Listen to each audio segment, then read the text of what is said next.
வணக்கம் நேயர்களே, ஸ்ரீ குபேரன் டிவி நேயர்களுக்கு லக்ஷ்மி நாராயணன் அன்பு வணக்கங்கள். இப்போ நம்ம பார்க்க போகிறது ஜூன் மாத பலன்கள் எப்படி இருக்குன்னு பார்ப்போம். கும்பராசி. கும்பராசிக்கு வந்து சனி வக்ரம் 12. ராசியாதி 12 இருக்கிற செலவுகள் கொஞ்சம் கம்மியாகும். ஏன்னா வந்து ஒரு வக்ர கிரகம் வந்து தப்பான இடத்துல வந்து உட்காரும்போது அந்த நெகட்டிவிட்டியை கண்டிப்பாக கம்மி பண்ணி ஓரளவுக்கு நல்லாவே இருக்கும். அது மட்டும் இல்லாமல் உங்களது ராசியிலே குரு இருக்கார். குரு வந்து பார்த்திங்கன்னா உங்களுக்கு வந்து ராசியில் இருக்கும் நிறைய சேஞ்சஸ் இருக்கும். உங்களோட கேரக்டரைசேஷன், நீங்கள் செய்கின்ற தவறுகள், எங்கே நம்ம தப்பு பண்ணுறோம், அந்த மாதிரி விஷயங்கள்லாம் வந்து சுட்டி காட்டுவார். அது வந்து ரொம்ப சிறப்பான பலன்கள் தான்.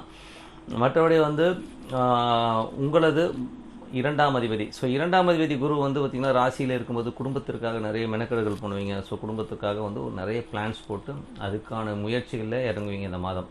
அது அற்புதமான விஷயங்கள் தான். 4 4ஆம் அதிபதியில் வந்து பார்த்திங்கன்னா நிறைய கிரகங்கள். அது மட்டும் இல்லாமல் 3ஆம் அதிபதி மேஜராக பார்க்க போனால் இந்த 3ஆம் அதிபதி வந்து நீச்சமாகுது. 6ல் நீச்சமாகிறதுனால 3, 6 கம்யூனிகேஷன்ஸ் மேஜராக வந்து வேலை செய்கிற இடங்களில் வந்து நம்மளோட கம்யூனிகேஷன்ஸ் வந்து கரெக்டாக பார்த்துக்கணும். ஏன்னா வந்து நம்ம ஏதாவது தவறாக சொல்லி அதனால் பிரச்சனைகள் வர்றதுக்கான வாய்ப்புகள் இருக்கனால கொஞ்சம் பார்த்து நடக்கணும். சில பேருக்கு வந்து வேலை மாற்றங்கள், சின்ன சின்ன வேலை மாற்றங்கள் ஏற்படுவதற்கான வாய்ப்பு இருக்கும். அந்த இடம் பிடிக்காமல் இருக்கலாம்.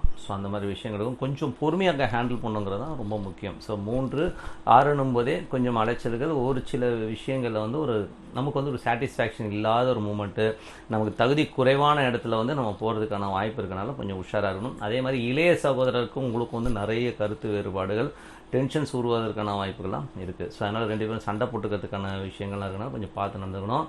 அதுக்கப்புறம் பார்க்க போனோம்னா 4ல் வந்து நிறைய கிரகங்கள் இருக்கிறது வந்து பார்த்திங்கன்னா உங்களுக்கு வந்து என்ன மாதிரி விஷயம், சூரியன், ராகு.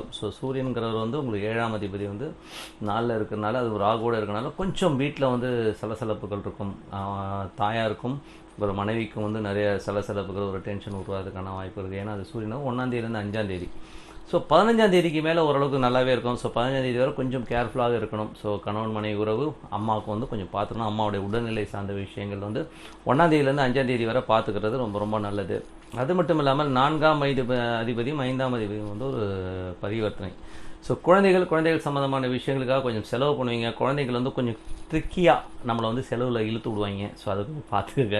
ஏன்னா புதன் வந்து வக்கரமாக இருக்கும்போது குழந்தைங்கள் வந்து கொஞ்சம் ட்ரிக்கியாக வந்து செயல்படுவாங்க. கொஞ்சம் வந்து ரொம்ப குறுக்கடாக திங்க் பண்ணி ஏதாச்சும் நம்மளை வம்பளை மாட்டி விட்டு செலவு எடுத்து விட்ருவாங்க. அதுதான் செலவு எடுத்து விட்றது தான் பெரிய விஷயம். அதனால் கொஞ்சம் பார்த்து நடந்துக்கிறது ரொம்ப ரொம்ப விஷயம், பார்த்துக்கணும். அது மட்டும் குழந்தைகள் வந்து பிடிவாதங்கள் இருக்கும். 5, 8ஆம் அதிபதி வந்து வக்கரமாக இருக்கிறது ஒரு பக்கம் நல்லது தான். ஏன்னா வந்து 8ஆம் அதிபதி வக்கரமாகும்போது ஒரு சில நல்ல விஷயங்கள் நடக்கும். தாயாருக்கும் உங்களுக்கும் இருக்கிற ஒரு இடர்பாடுகள்லாம் வந்து ஓரளவுக்கு வந்து கொஞ்சம் டென்ஷனில் பேசியிருப்பீங்க, திட்டிருப்பீங்க. இந்த மாதிரி விஷயங்கள்லாம் வந்து கிளியர் ஆகிறதுக்கான வாய்ப்பு தான் ரொம்ப சிறப்பாக இருக்குது. குழந்தைகள் விஷயம். குழந்தைகள் விஷயங்களில் வந்து பார்த்திங்கன்னா உங்களுக்கு வந்து என்ன பிரச்சனைனா 5ஆம் அதிபதியான புதன் 8ஆம் அதிபதி வக்கரம் போது அந்த வக்ர கிரகங்கள் வந்து புத்திசாலித்தனமாக குழந்தைங்க ஏமாற்றமாக நம்ம ரொம்ப டென்ஷன் ஆகிடுவோங்கிறனால வந்து கொஞ்சம் வந்து குழந்தைகளோட நடவடிக்கைகளை நீங்கள் நம்ம வந்து கரெக்டாக பார்த்துக்கணும். வேலை செய்கிற இடங்களில் வந்து பார்த்தோம்னா உங்களுக்கு வந்து 6ஆம் அதிபதிக்கு வந்து கொஞ்சம் பார்த்து நடந்துக்கணும். ஏன்னா வந்து சந்திரன் சந்திரன் வந்து ராகுடைய சாரத்தில் போகிறனாலையும் அது வந்து வேகமாக போகிற கிரகன்ற போதும் கொஞ்சம் பார்த்து நடந்துக்கிறது ரொம்ப ரொம்ப நல்லது. அதுவும் சனியுடைய சனியுடைய பார்வை. அந்த மாதிரி வேலை விஷயங்கள் வந்து ரொம்ப ரொம்ப ரொம்ப ரொம்ப கவனமாக இருக்கணும். அதே நேரத்தில் அந்த இடத்துல வந்து நீச்சல் செவ்வாய் இருக்கிறனால தகுதி குறைவுகள் கண்டிப்பாக ஏற்படும். அதனால் ரொம்ப ரொம்ப உஷாராக இருக்கணும். வெளிநாட்டில் இருக்கவங்களும் கூட பார்த்திங்கன்னா வேலை செய்கிற இடங்களில் வந்து கொஞ்சம் கவனமாக இருந்துக்கிறது ரொம்ப ரொம்ப நல்லது. ஏன்னா வெளிநாட்டில் கூட பார்த்திங்கன்னா நம்மளை வந்து ரொம்ப இன்சல்ட் பண்ணுற மாதிரியான ஃபீல் ரொம்ப இருக்கும். மற்றவனை வந்து தூக்கி வச்சுட்டு நம்மளை வந்து இன்சல்ட் பண்ணுறதெல்லாம் வந்து நம்ம எதிர்பார்க்குற விஷயம். அதனால் அதெல்லாம் கொஞ்சம் கவனமாக இருக்கிறது ரொம்ப ரொம்ப நல்லது. 7ஆம் அதிபதி சூரியன் ராகுடைய 1ஆம் தேதியிலேருந்து 5ஆம் தேதி வரை கணவன் மனைவிக்கு நடுவில் நிறைய கருத்து வேறுபாடுகள், பார்ட்னர்ஷிப் சம்மந்தமான விஷயங்களும் கொஞ்சம் இருக்கும். 15ஆம் தேதி வரை ரொம்ப கேர்ஃபுல்லாக இருந்துங்க. 15ஆம் தேதிக்கு மேலே ஓரளவுக்கு வந்து எல்லாமே சுமூகமாக போகும். அதுக்கப்புறம் இருக்கிற பிரச்சனைகள்லாம் சால்வ் ஆகிறதுக்கான வாய்ப்புகள்லாம் இருக்குது. இதில் வந்து இன்னொரு விஷயம் பார்க்கணும். 6ஆம் இடத்துல வந்து பார்த்தோம்னா உங்களுக்கு வந்து செவ்வாய் நீச்சமானாலும் 22ஆம் தேதிக்கு அப்புறம் சுக்கிரன் வந்து அந்த இடத்துக்கு வர்றது. அது வந்து உங்களுக்கு வந்து கொஞ்சம் வீடு சம்மந்தமான விஷயங்கள், தாயாருக்கு உங்களுக்கு வந்து ஒரு கருத்து வேறுபாடு, ஒரு டென்ஷன், அதனால் வந்து ஒரு வாய்ஸ் சண்டைகள்லாம் வர்றதுக்கான வாய்ப்பு இருக்கனால 22ஆம் தேதிக்கு மேலே ரொம்ப ரொம்ப ரொம்ப ரொம்ப கவனமாக இருக்கணும். அதனால் வந்து அதை கொஞ்சம் பார்த்து நடந்துக்குங்க. 8ஆம் அதிபதி வக்கரமாக இருக்கார். 22ஆம் தேதி வரை வந்து உங்கள் மேலே இருக்க ஒரு நெகட்டிவிட்டி, ஒரு சண்டைகள், ஒரு பிரச்சனைகள்லாம் வந்து கொஞ்சம் ஆஃப் ஆகிருக்கும். 22ஆம் தேதிக்கு வர வந்து கொஞ்சம் பிரச்சனை இல்லாமல் இருக்கும். பட் 22ஆம் தேதிக்கு மேலே வந்து கொஞ்சம் பிரச்சனைகள் தலை தூக்கலாம், குழந்தைகள் கொஞ்சம் அடம் பிடிக்கிறதுக்கான வாய்ப்புலாம் இருக்கணும். கொஞ்சம் பார்த்து நீங்கள் சுமூகமாக போகிறத பார்த்துக்கணும். ஓகேங்களா? அதுக்கப்புறம் பார்க்க போனோம்னா 9.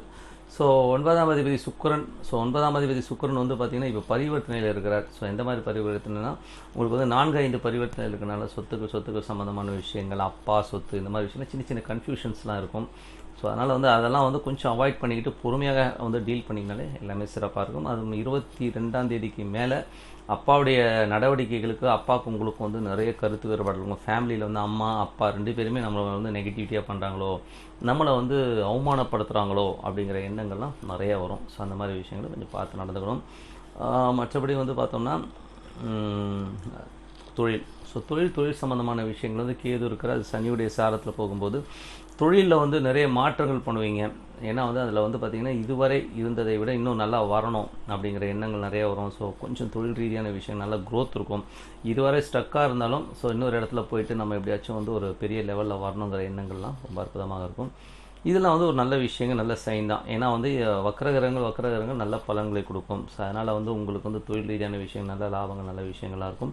11ஆம் அதிபதி வந்து ராசியிலே இருக்கும்போது நல்ல உல்லாசமாகவும் சந்தோஷமாகவும் இருக்கணும்னு நினைப்பீங்க.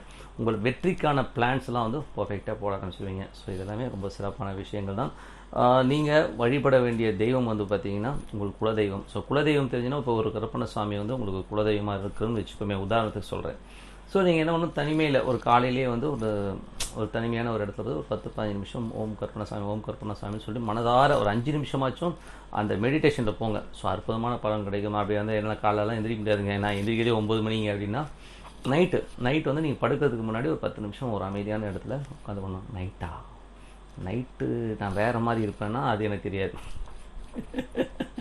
உங்களுக்கு புரியுது நினைக்கிறேன். வேறு மாதிரின்னு நான் தப்பாக சொல்லலை. சில பேருக்கும் சில பழக்கங்கள் இருக்குது. நைட்டில் வந்து சிலது சாப்பிட்டா தான் தூக்கம் வரும், நீராகாரம்லாம் சாப்பிடுவாங்க. அதை சொன்னேன், நான் எதுவும் தப்பாக சொல்லலை. ஸோ அதை மாதிரி இருக்கவங்க கொஞ்சம் பழக்கத்தை மாற்றிக்கிங்களேன். தெய்வத்துக்காக ஒன்று காலையில் வாங்க. ஸோ ஒரு 10 நிமிடங்கள் பிரார்த்தனை பண்ணுறது ரொம்ப ரொம்ப ரொம்ப ரொம்ப நல்ல விஷயம். அப்படி எனக்கு குலதெய்வம் தெரியாது அப்படிங்கிறவங்களாம் கூட அதிகசூதன் ஐயப்பனை வந்து வேண்டது ரொம்ப சிறப்பான பலன்கள் கிடைக்குன்னு சொல்லிட்டு உங்களிடம் விடைபெறுவது உங்கள் லட்சுமி நாராயணன். நன்றி, வணக்கம்.